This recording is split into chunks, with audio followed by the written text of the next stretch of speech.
This is your math gal, Julie Harland. Please visit my website at yourmathgal.com, where all of my videos are organized by topic. All right, we first did a video on the formula, deriving the formula for the tangent of a sum, which you see in red here, and this is going to be our first example.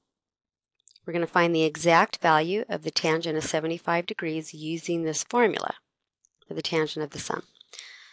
So we start out with a tangent of 75 degrees, and how can I use this formula to get the exact answer?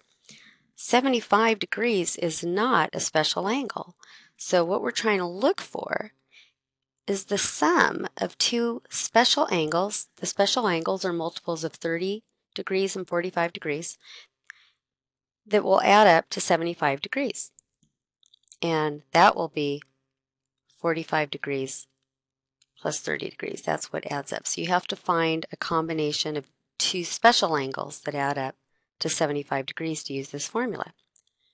So now we're going to use the formula. So we've got in the numerator tangent of 45 degrees plus the tangent of 30 degrees. And in the denominator, 1 minus, and then you multiply those two tangents, right? 45 degrees, tangent of 30 degrees. All right, so now we're ready to go. So I need to know the tangent of 45 and the tangent of 30. I'm just going to go over on the left, draw the little pictures in case you don't know those by heart. So there's, oops, square root of 2. That's the little triangle. I want to put 2. 2. All right, that's the little triangle for 45 degrees. If I was going to do 30 degrees, it looks like this. Square root of 3, 1, 2. All right, so from looking at this picture here, the tangent of 45 degrees is 1 over 1, so that's just 1. And the tangent of 30 degrees is 1 over square root of 3. And in the denominator, I've got 1 minus, I multiply those together. Well, 1 times anything is the same thing. So you could put 1 times, but you know that's going to be the same thing. It's just 1 over square root of 3. So what I have now is a complex fraction because I've got fractions, you know, either in the numerator or denominator. And the easiest way to simplify that, any complex fraction, is to multiply the numerator and denominator by the least common denominator, which will be square root of 3. Now, if you want, you could rationalize the denominators first, or you could just note that's the least common denominator and see what the fallout is later. Okay, so I'm not going to rationalize it since that just happens to be the denominator.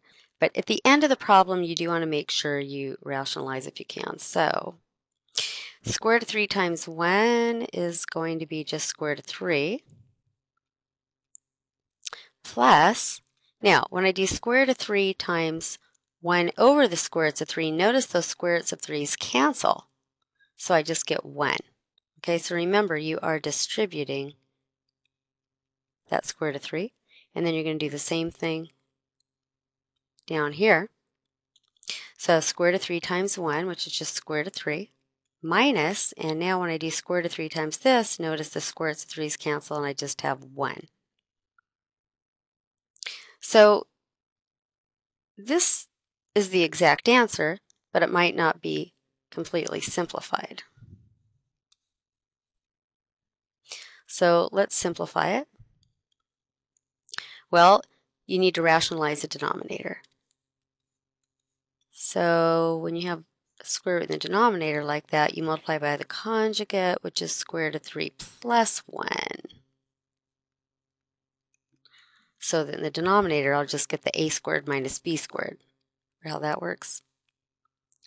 So in the numerator, I've got, well, this is a perfect square, but I'm just going to do the FOIL method. Square root of 3 times square root of 3 is 3. The outer term is plus square root of 3. The inner term is plus square root of 3. And the last term is plus 1. And in the denominator, I'm just going to have 3 minus 1, because square root of 3 times square root of 3 is 3, minus the 1 squared, 1 times 1. Now, notice that's because the outer term is plus square root of 3 and the inner term is minus square root of 3. So, working these trig problems, you really have to know a lot of algebra. Have to remember how to simplify complex fractions, how to rationalize the denominator, how to multiply with irrational numbers, etc.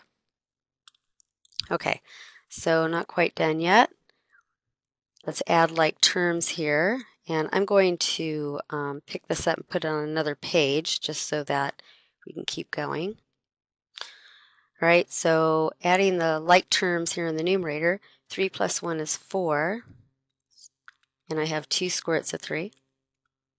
And in the denominator, I just have 3 minus 1. So the last thing to do is to either factor out a 2, or you can put each term in the numerator over 2. I'm going to do it by factoring. So I factor a 2 out of the numerator. 2 plus square roots of 3 is left in the parentheses. And those 2's cancel now. You can only cancel factors.